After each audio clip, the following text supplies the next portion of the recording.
Mach 5, and you'll have the pleasure of seeing this afternoon several different marks of Spitfire, so you can make a comparison. Let's see.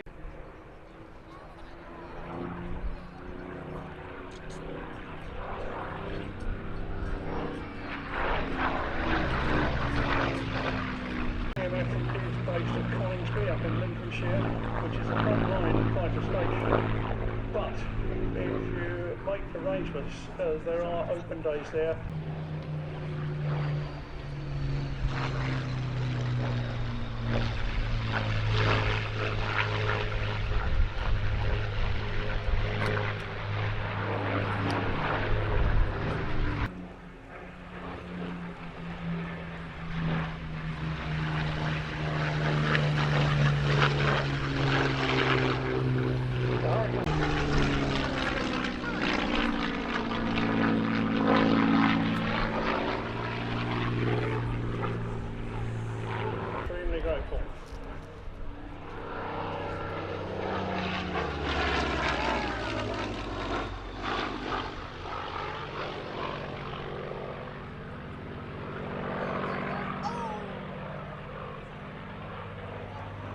A victory roll there.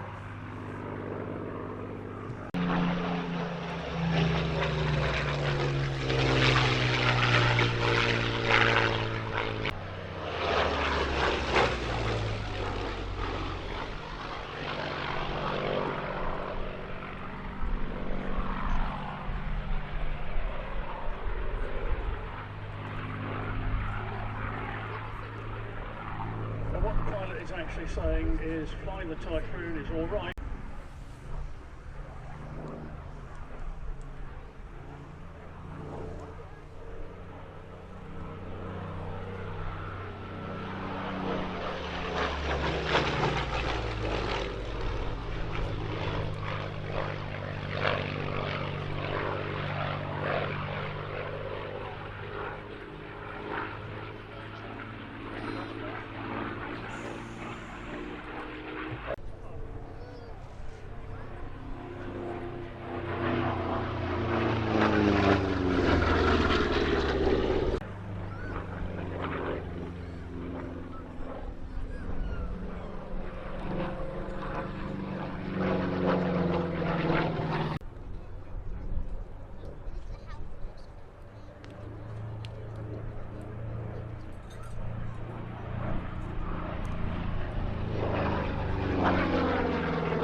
Lovely sun.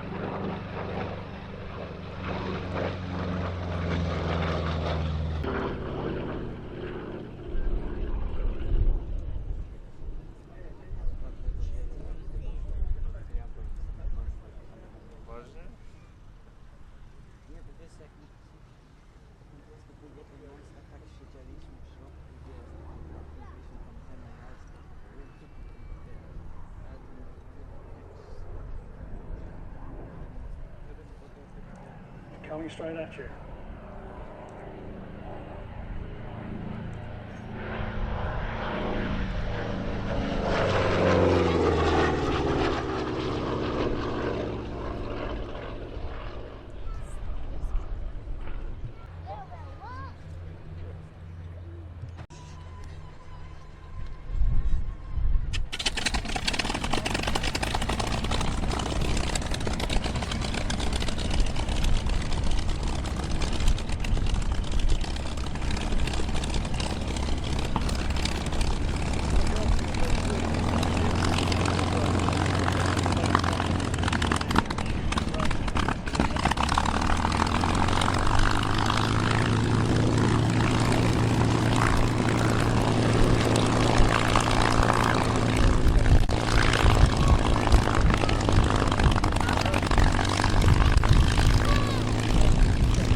has spent a lot of money providing itself with brand new ships, and many of those are moored in the harbour at Taranto. It's not landing.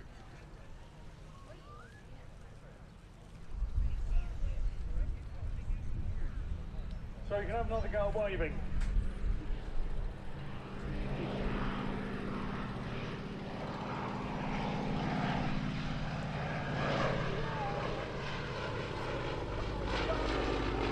Forces. Overpaid and over here, wasn't that the same? Anyway, we welcome the Mustang Magic.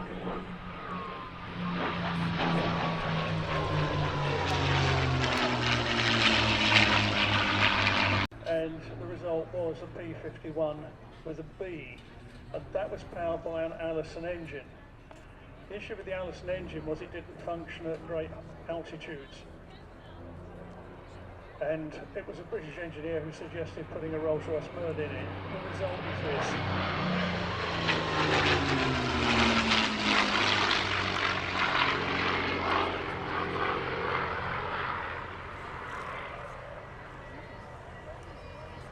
Air engines in this airframe.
Moving to the American forces.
Side. Jersey jerk, how about that? Little dab of the brakes, not too much, otherwise you could tip it over on his nose, especially at that speed. Just nice and gently slow it down. Take all that energy out of the airplane. What a privilege to see that aircraft in action. I hope you all got some good shots. And next on the agenda is a little bit of Russian hardware, the Yakovlevs, the Yaks. And we'll see how the Soviets and the Eastern Bloc went about training their pilots and the type of aircraft they used. And we're very privileged to have three, and looking forward to their arrival shortly. Just a word to the boys, if you want to show your appreciation for pilots, we know that they really enjoy the reception. They can't hear you over the engine, and they probably can't hear very much for about a minute or two after they've got out of the aircraft, because they're quite noisy. So just wait, let them get on, their feet on the ground, and then give them a big reception to say thank you, if you feel like it. Okay, they deserve it, so please do.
Well, just take a listen to what's music to our ears, the sound of. But it was a decisive part of the battle and showed that the UK still had its air power.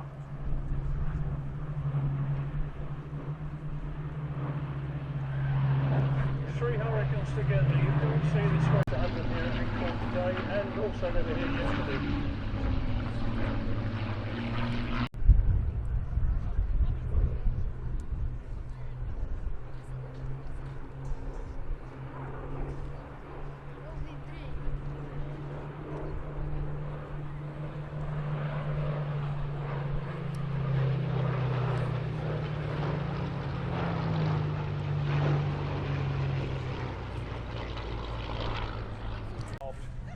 This proved to be totally wrong, and they went to duck egg blue very shortly after the Battle of Britain.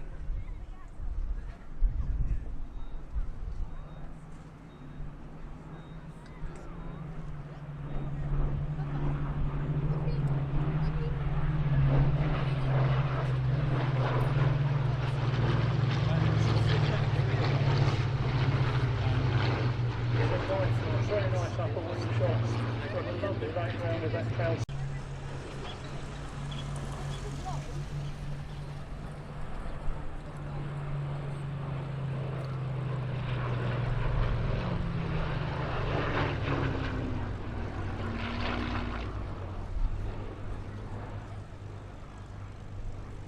Talking with the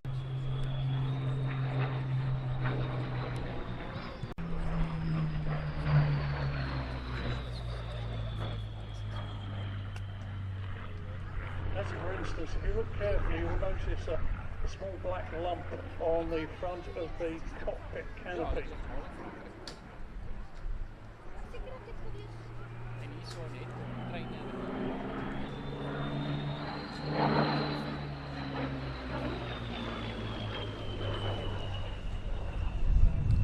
And that lump was Stephenson's own addition. It's actually the mirror of an MG racing car. He realised that in the aircraft as it was, you had no rear vision. It was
and the second one will be Isabel Rutland. So two lady pilots today here at Headcorn.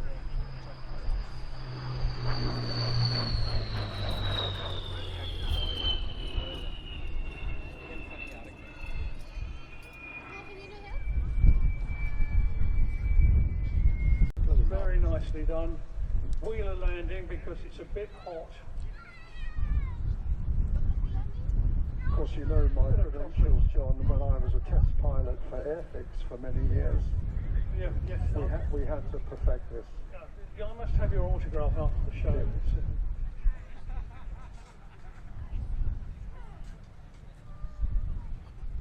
So the Aronca is not going to show, but we're furiously working behind the scenes to keep things going for you. Quick shout out while there's a lull. I want to say hello to Lisa Hurley, who's a guest of ours today. Lisa flies out of Biggin Hill, and I was delighted to be on the radio when Lisa made her first solo.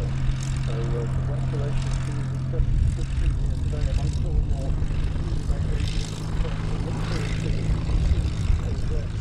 as a pilot, you work through your way up the ladder. So congratulations again from all.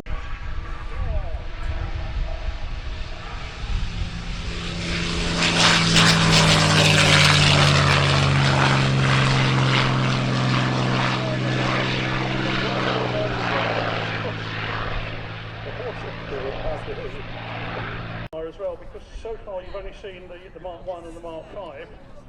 This one was started as a Mark 5 but was converted to a Mark 9, and he's coming in from the left now.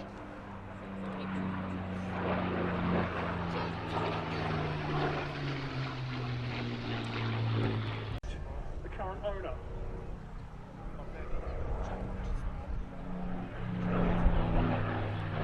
He's a very accomplished engineer and had a very senior role with BAE Systems. He decided he was going to completely rebuild a Spitfire with the help of others, but more or less with himself as the project manager. And so he brought in airframe assemblies at Sandown in the Isle of Wight to do the fuselage, and retro track in America to service the Rolls-Royce 63 engine. He also added various details like the fishtail exhausts, the 5-spoke Dunlop wheels, and of course maintained the engine. So this is a very rare flying example of a proper Mark 9.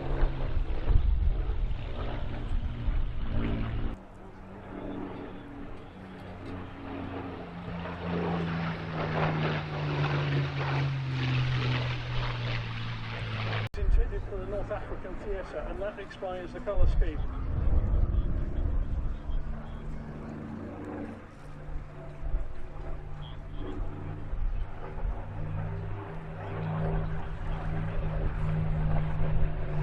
Air resistance to an airframe at the speed of sound.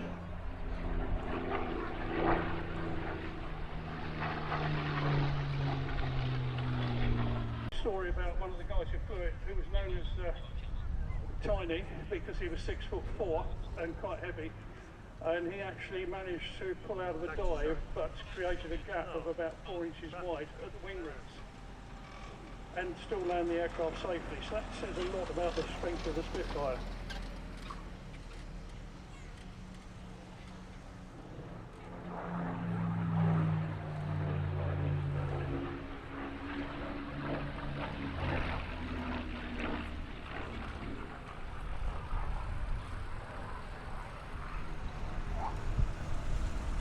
Talking with Mark the other day, he was telling me that he's only an average pilot.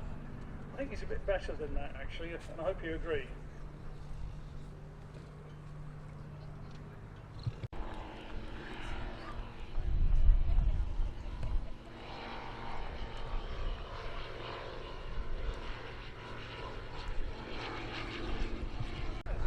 Right, little cub getting airborne.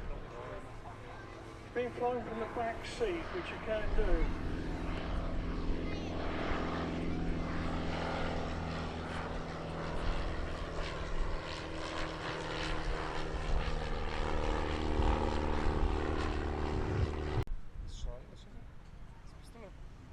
And of course, if you've only got 6 bullets, you've got to make them count. So there's an awful lot of trying to find the right position. And the staunch pilot was desperately trying to deny the US pilot the right position. And that led to this strange seesawing which you're seeing in front of you now.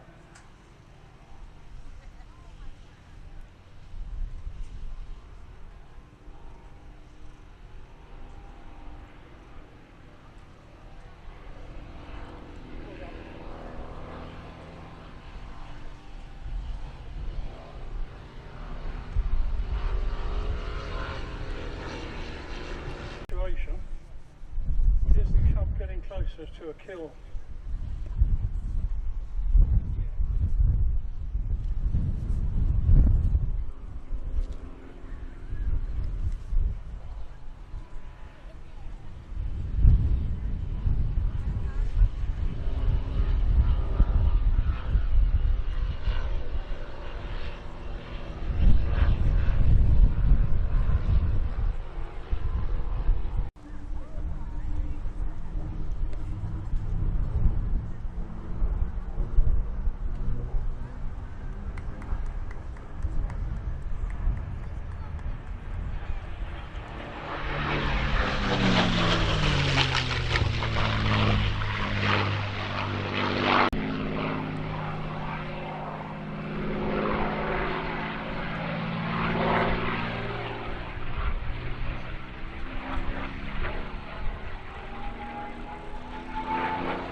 actual bank we can fly like this.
Pilots who flew here the night before that we really got envious of this display.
You never know.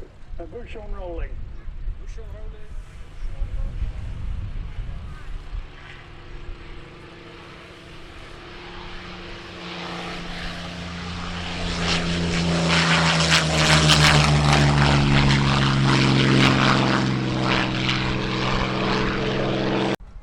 Keep the Perspex windscreen very clean, especially if it had just returned from combat. And here we go.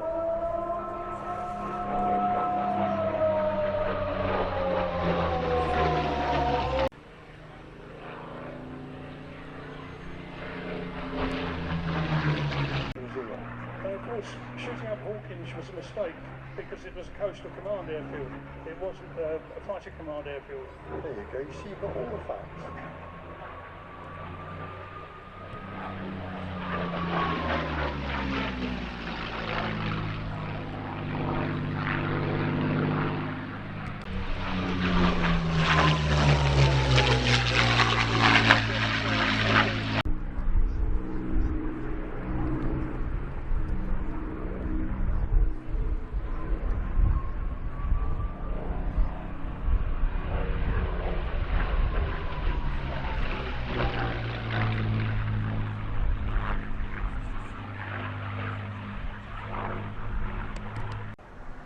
Nose cone was synonymous with Major von Graf, who led one of the German formations. Hang on a minute. Hold up.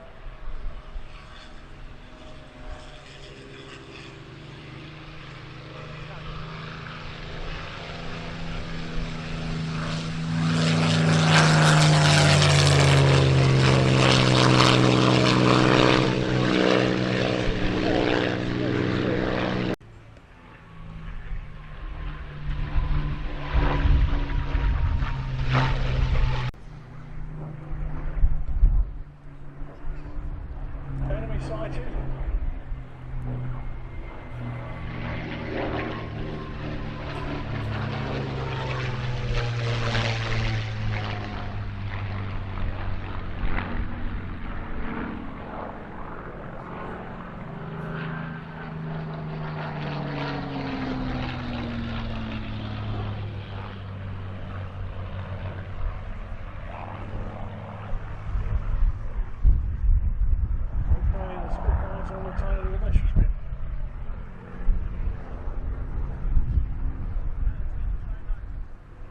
This, of course, was a problem in combat. 14 or 15 seconds worth of ammunition is all they had. They had to use it very sparingly on that gun button. A lot of the pilots in their books refer to a squirt. You couldn't fire. Camera's ready. I think that Spitz maybe got him in his sights now.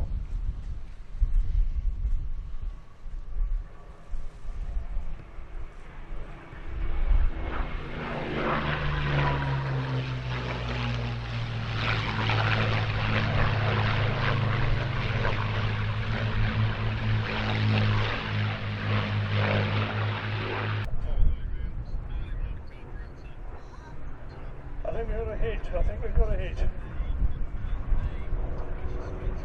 Uh-oh.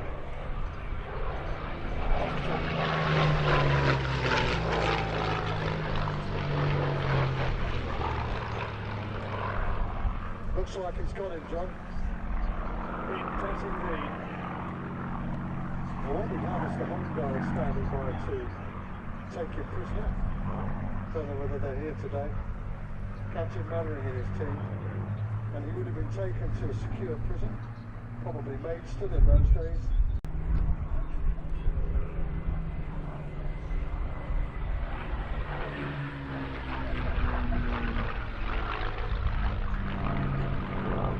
National Airshow for your pleasure and delight.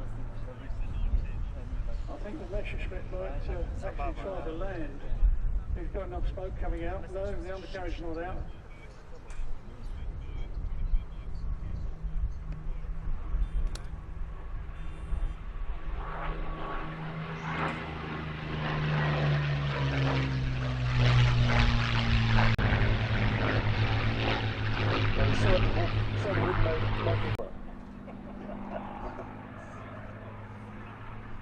Okay, so the Spitfire's seen him off. The Bouchon, I think, is on his way home. And the Spitfire, I think, is probably going to do a victory roll.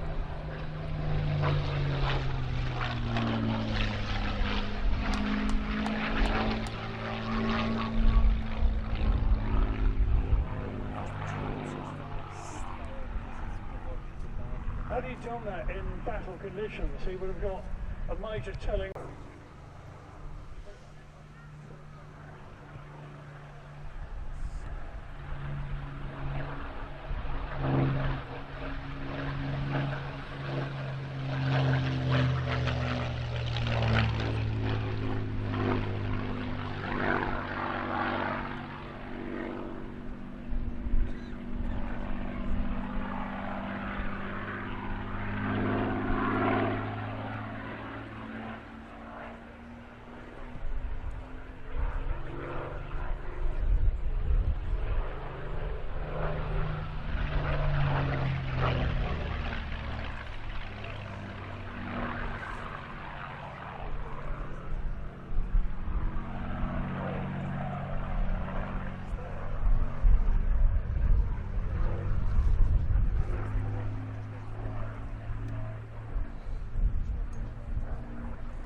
Okay, we're all with the departure of the Bouchon and the Spitfire just displaying a few aspects of its aerobatic ability.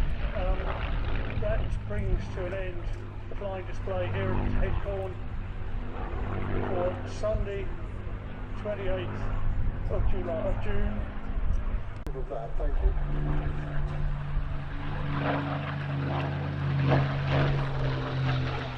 We're still trying to connect Chris Bradley with Lillian on the fighter row. Chris Bradley, if you can hear this, could you please make your way to the fighter row where Lillian is waiting for you? Chris Bradley, if you can hear this, make your way to the fighter road.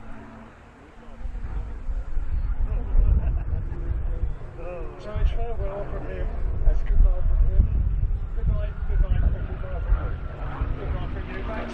Anyway, right.